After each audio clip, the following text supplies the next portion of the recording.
कुलदीप और स्वागत है आपका अपने YouTube channel excellent English word में। दोस्तों, अभी तक हमने present indefinite tense, present continuous, present perfect और प्रेजेंट परफेक्ट कॉन्टिन्यूअस, उसके बाद पास्ट इंडेफिनिट और पास्ट कॉन्टिन्यूअस टेंस तक के बारे में पढ़ा, उसकी एक्सरसाइज की। आज हम जो है अपना नेक्स्ट यानी पास्ट परफेक्ट टेंस के बारे में पढ़ेंगे। दोस्तों, सबसे ज्यादा बच्चों को problem present past perfect tense के अनुवाद को करने में ही होती है। तो आइए थोड़ा इसके बारे में हम जान लेते हैं, यानी जो पास्ट परफेक्ट टेंस के वाक्य को हम पहचानेंगे कैसे। बच्चों, पास्ट परफेक्ट टेंस में दो कार्यों का होना पाया जाता है, या कोई कार्य भूतकाल में समय से पहले ही समाप्त हो जाता है। यानी इस तरीके से कहें कि पास्ट परफेक्ट टेंस में कोई कार्य भूतकाल में समय से पहले ही समाप्त हो जाता है, या पास्ट परफेक्ट टेंस में दो कार्यों का होना पाया जाता है भूतकाल में, एक तो पहले और एक तो बाद में। यानी दो कार्य होते हैं पास्ट परफेक्ट टेंस में, एक होता है पहले और एक बाद में। दोस्तों, इसका अनुवाद करते समय जो कार्य पहले होता है उसका अनुवाद हम पास्ट परफेक्ट टेंस में, तथा जो कार्य बाद में होता है उसका अनुवाद हम पास्ट इंडेफिनिट टेंस में करते हैं। आइए सबसे पहले इसकी हम पहचान लेते हैं।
बाकी टेंस में चुका था, चुकी थी, चुके थे, या था, ये थी,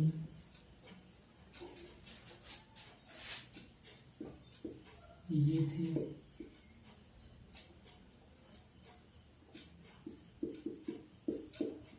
आदि शब्द आते हैं। मैंने कहा दोस्तों, इस काल में कार्य का निश्चित अवधि से पहले समाप्त हो जाना पाया जाता है, अथवा भूतकाल में दो कार्यों का होना पाया जाता है, एक कार्य पहले होता है तथा दूसरा बाद में। वाक्य के अंत में चुका था, चुकी थी, चुके थे, या था, ये थी, ये थे आदि शब्द आते हैं। इसका एक स्ट्रक्चर, एक सेंटेंस हम लिखकर देखते हैं। जैसे एक स्ट्रक्चर, एक सेंटेंस हम लिख के देखते हैं। जैसे मेरे घर पहुंचने से पहले पिताजी अखबार पढ़ चुके थे। ये इसका एक एग्जाम्पल है दोस्तों। मेरे घर पहुंचने से पहले पिताजी अखबार पढ़ चुके थे। यहाँ पर देखिए दो कार्यों का होना पाया गया, एक तो मैं घर पहुंचा और दूसरा उसके पहले ही पिताजी अखबार पढ़ चुके थे। तो पहला काम कौन सा हुआ? अखबार पढ़ने का, और दूसरा काम हुआ मेरे घर पहुंचने का। इस तरीके से ये सेंटेंस आपको दूसरे तरीके से भी मिल सकता है। जैसे एक दूसरा सेंटेंस हम लिख के देखते हैं। मेरे घर पहुंचने के बाद माताजी ने खाना बनाया। मेरे घर पहुंचने के बाद माताजी ने खाना बनाया। बच्चों, दोस्तों, यहाँ पर भी दो कार्य हो रहा है। एक तो मैं घर पहुंचा और दूसरा माताजी ने खाना बनाया। पहले कौन सा काम हुआ? मेरा घर पहुंचने का। दूसरा काम कौन सा हुआ? माताजी के खाना बनाने का। तो आइए देखते हैं कि अगर इस तरीके के सेंटेंस हमको मिलते हैं तो इनका अनुवाद हम किस तरीके से करते हैं। तो सबसे पहले अगर ऐसे सेंटेंस हमको मिलते हैं, मैं यहाँ पर लिख के बता दे रहा हूं, इससे आपको याद भी रही चीजें।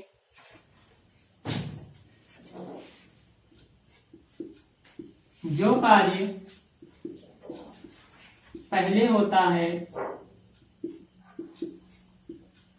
उसका अनुवाद पास्ट परफेक्ट टेंस में तथा जो कार्य बाद में होता है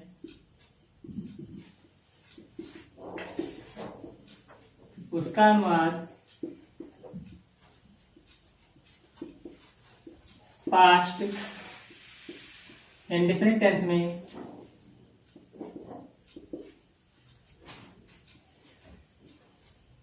में करते हैं। आइए बच्चों, हम देखते हैं कि इस तरीके के टेंस का अनुवाद करने के लिए जो स्ट्रक्चर बनता है वो किस तरीके से बनता है। तो यहां पर लिखते हैं हम अनुवाद के नियम। यहां पर सबसे पहले हम आते हैं अफर्मेटिव सेंटेंस के लिए। अफर्मेटिव सेंटेंस यहाँ पर दो तरीके के चूंकि वाक्य बनते हैं, एक में आता है पहले शब्द, एक में आता है बाद में शब्द। तो दोनों के लिए हम अलग अलग स्ट्रक्चर बना के आपको बताएंगे, जिससे आपको अनुवाद करना बहुत ही सरल हो जाएगा और उसके बाद आप कोई और चीज पढ़ने की आवश्यकता नहीं पड़ेगी। आइए देखते हैं। जैसे पहला है स्ट्रक्चर जो बनेगा जिसमें पहले शब्द आता है। तो जैसे हम सबसे पहले लिखते हैं subject plus had plus verb की third form plus object plus before plus subject plus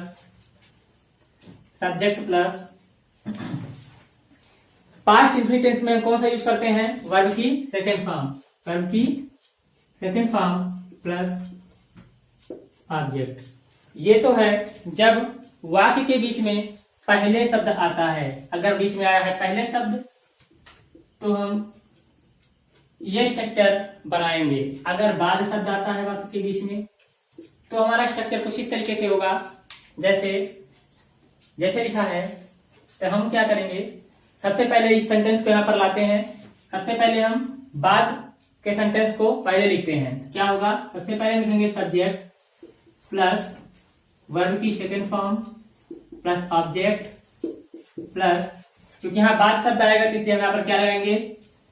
after लगाएंगे। उसके बाद ये पहले वाले सेंटेंस को हम यहाँ पर लिख देंगे, यानी subject plus head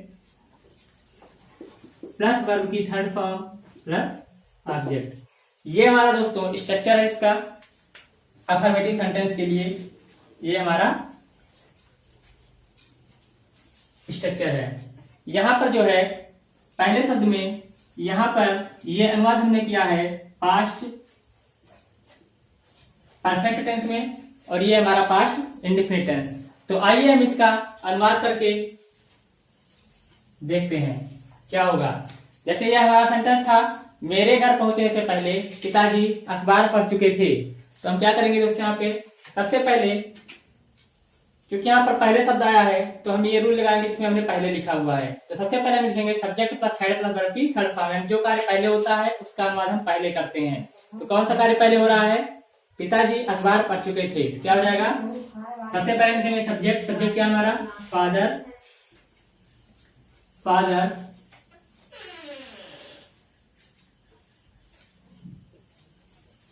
head read the newspaper. उसके बाद बिफोर शब्द आएगा।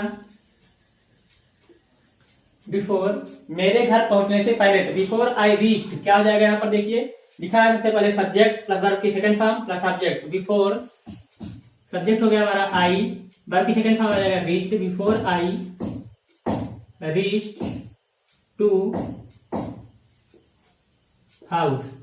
इस तरीके से हमारा सेंटेंस कंप्लीट हुआ दोस्तों। Father had read the newspaper before I reach to house. Next sentence हमारा है मेरे घर पहुंचने के बाद माता जी ने खाना बनाया। क्या हो जाएगा? काम कौन सा हो रहा है? पहले माता जी ने खाना बनाया। मेरे घर पहुंचने के बाद शब्द है जो काम बाद में होगा उसका अनुवाद पहले करेंगे। मेरे घर पहुंचने के बाद माता जी ने खाना बनाया। बाद का काम क्या हो रहा है? खाना बनाने का। सबसे पहले हम इसका अनुवाद करेंगे तो क्या हो जाएगा? मदर। क्योंकि दूसरा काम है इसलिए इसका अनुवाद करते हैं पास्ट इंडेफिनिट टेंस में। तो क्या लिखेंगे हम? Mother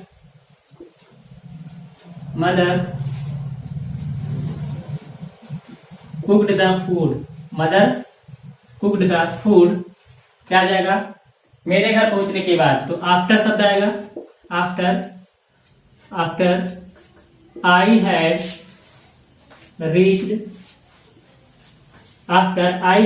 reached to house. आइए बच्चों कुछ और करके देखते हैं। इस तरीके से ये हमारा अफर्मेटिव सेंटेंस का अनुवाद हुआ, हमने करके दिखाया आपको। आइए अब निगेटिव सेंटेंस को देखते हैं कैसे होता है, इसको मिटा देते हैं।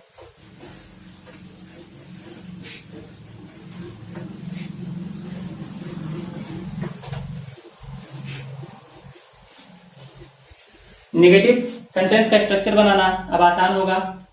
आइए देखते हैं। निगेटिव सेंटेंस अगर है हमारा तो फिर वही एक तो पहले शब्द और दूसरा जिसमें बाद शब्द आता है, दोनों का हम अनुवाद अलग अलग करके देखेंगे। सबसे पहले लिखेंगे जैसे क्या सेंटेंस बनेगा कि father had read the newspaper before I reach to house. जैसे मेरे घर पहुंचने के पहले पिताजी एक बार पढ़ चुके थे। ये सेंटेंस बनेगा मेरे घर पहुंचने के पहले पिताजी एक बार नहीं पढ़ चुके थे। क्या आ जाएगा? सबसे पहले लिखेंगे subject plus had plus not plus verb की थर्ड फॉर्म प्लस ऑब्जेक्ट।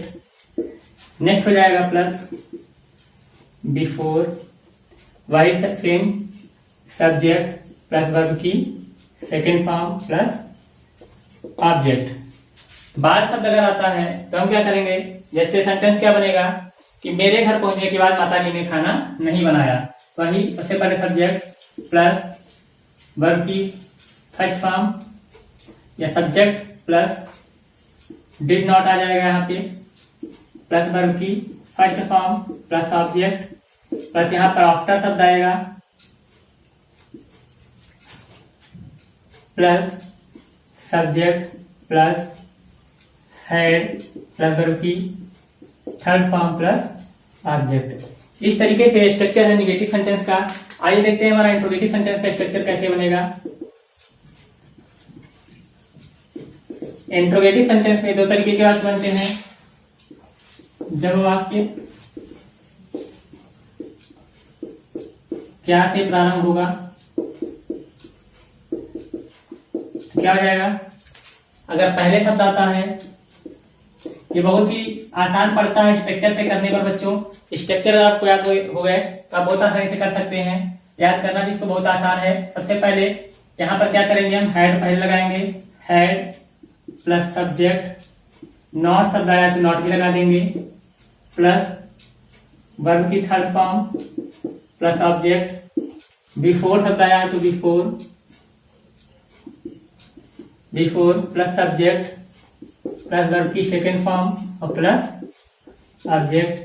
अगर ये बाद वाले का करना है तो हम क्या करेंगे? सबसे पहले आएगा डेड प्लस सब्जेक्ट, नॉट शब्द आया तो नॉट भी आ जाएगा, प्लस वर्ब की first form plus object, plus यहाँ पर आएगा after plus subject plus verb की फर्स्ट फॉर्म और प्लस यहाँ थर्ड फॉर्म ही रहेगा दोस्तों, प्लस ऑब्जेक्ट और ये क्वेश्चन मार्क। आइए दो सेंटेंस और बना के देखते हैं दोस्तों। जो हमारा इंट्रोगेटिव का होगा, इंट्रोगेटिव से संबंधित, यानी जब, नेक्स्ट हो गया हमारा जब क्वेश्चन वर्ड बीच में आए। जब क्वेश्चन वर्ड बीच में आएगा तो फिर वही पहले शब्द के लिए और बाद शब्द के लिए। पहले शब्द वाले में आता है अगर, तो हम क्या करेंगे, स्ट्रक्चर सेम ही रहता है, केवल उसके पहले हम क्वेश्चन वर्ड लगा देंगे, बाकी सारी चीजें वही रहेगी। Had plus subject not plus verb की third form plus object plus before plus subject plus verb की second form plus object plus question mark. Next sentence को देखते हैं। सबसे पहले हमारा क्या रहेगा, question word plus did plus subject, bracket में आ जाएगा नॉट, डेट है दोस्तों, प्लस सब्जेक्ट, ब्रैकेट में आ जाएगा नॉट, प्लस वर्ब की first form plus object plus ये आएगा after plus subject plus verb की थर्ड फॉर्म और प्लस ऑब्जेक्ट और प्लस क्वेश्चन मार्क। दोस्तों ये सेंटेंस का अनुवाद करना बहुत ही आसान होता है। अगर इसके आपने अफर्मेटिव सेंटेंस के स्ट्रक्चर को अच्छे से समझ लिया तो आप इसके निगेटिव सेंटेंस के स्ट्रक्चर को, इंट्रोगेटिव सेंटेंस के स्ट्रक्चर को बड़ी ही आसानी के साथ बना सकते हैं। जैसे मैंने लिखा था कि अगर एक सेंटेंस हम यहाँ पर लिख लेते हैं निगेटिव सेंटेंस का भी, जैसे मैंने कहा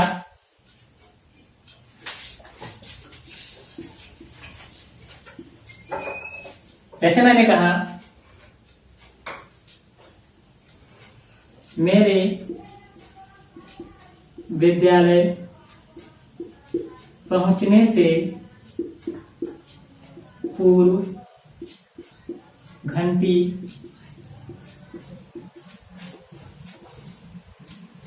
चपरासी घंटी नहीं बजा चुका था। एक सेंटेंस है मेरे विद्यालय पहुंचने से पूर्व चपरासी घंटी नहीं बजा चुका था। अगर इसका हम अनुवाद करेंगे तो देखिए यहाँ पर दो कार्य हो रहे हैं, एक तो मेरे विद्यालय पहुंचने का और दूसरा चपरासी का घंटी बजाने का। तो पहले कौन सा काम होना चाहिए था, पहला काम है ये वाला और दूसरा काम हमारा ये वाला। तो जो काम पहले होता है, क्योंकि यहाँ पर पूरा शब्द आया है, जो काम पहले होगा, जो काम पहले होता है मैंने बताया था उसका अनुवाद आप पास्ट परफेक्ट टेंस में करते हैं। और अगर यहाँ पर पूरा शब्द आया है तो जो कार्य पहले होता है उसी का अनुवाद हम पहले करते हैं। तो जैसे यहाँ लिखा है चपरासी घंटी नहीं बजा चुका था, तो क्या हो जाएगा, इसका हम करेंगे फर्स्ट, यही कार्य पहले होने वाला है, इसका यानी पहले शब्द इसके अनुसार करेंगे, यानी subject plus head not plus verb की थर्ड फॉर्म प्लस ऑब्जेक्ट। जैसे चपरासी घंटी नहीं बजा चुका था, क्या लिखेंगे दोस्तों, द प्यून हैड नॉट, क्या लिखेंगे, प्यून हैड नॉट रंग, थर्ड फॉर्म क्या होगा, रंग द बेल। उसके बाद बिफोर शब्द, बिफोर। अब देखते हैं हमारा जो सेकंड स्ट्रक्चर बनता है सब्जेक्ट की सेकंड फॉर्म प्लस ऑब्जेक्ट का, क्या हो जाएगा, मेरे विद्यालय पहुंचने से पहले, before I reach to school, क्या हो जाएगा, before I reached to school. Next sentence हम आते हैं, जैसे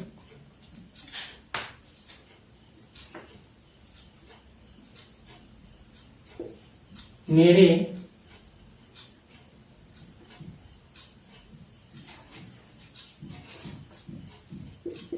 भोजन करने के बाद सीता सोने नहीं गई। मेरे भोजन करने के बाद सीता सोने नहीं गई, तो क्या कैसे लिखेंगे इसको हम, सीता डिड नॉट, पहला काम क्या हो रहा है, मेरे भोजन करने का, दूसरा काम हो रहा है सीता सोने नहीं गई, ये दूसरा काम है, ये पहला काम है। तो इसका अनुवाद हम किस तरीके से करेंगे? इसका अनुवाद हम किस तरीके से करेंगे? मेरे भोजन करने के बाद सीता सोने नहीं गई, तो दूसरा काम, इसका अनुवाद हम पहले करेंगे। सीता सोने नहीं गई क्या हो जाएगा? Sita did not go to bed. उसके बाद शब्द आया तो आफ्टर हो जाएगा। आफ्टर मेरे भोजन करने के बाद, इसका अनुवाद करेंगे हम पास्ट परफेक्ट टेंस में। After I had taken my food. मेरे भोजन करने के बाद सीता सोने नहीं गई, तो Sita did not go to bed after I had taken my food. तो आइए कुछ इंट्रोगेटिव सेंटेंस को भी करके देखते हैं। ये वीडियो काफी लंबा हो जाएगा दोस्तों, इसलिए इंट्रोगेटिव सेंटेंस की एक्सरसाइज हम अपने एक्सरसाइज वाले सेक्शन में करके करेंगे। तो तब तक के लिए धन्यवाद। देखते रहिए हमारी वीडियो को, अच्छी लगे तो इसे लाइक करें, सब्सक्राइब करें। और हाँ, एक कमेंट था कि मेरे बोर्ड पे अच्छा दिखाई नहीं पड़ता था, आपका सुझाव था, तो मैंने अभी हाल ही में एक नया बोर्ड परचेज किया है। तो अगर आपको अच्छी दिखाई पड़ रही है तो कमेंट करके हमको बताएं कि हाँ को अच्छे से वीडियो दिखाई पड़ रही हैं। धन्यवाद।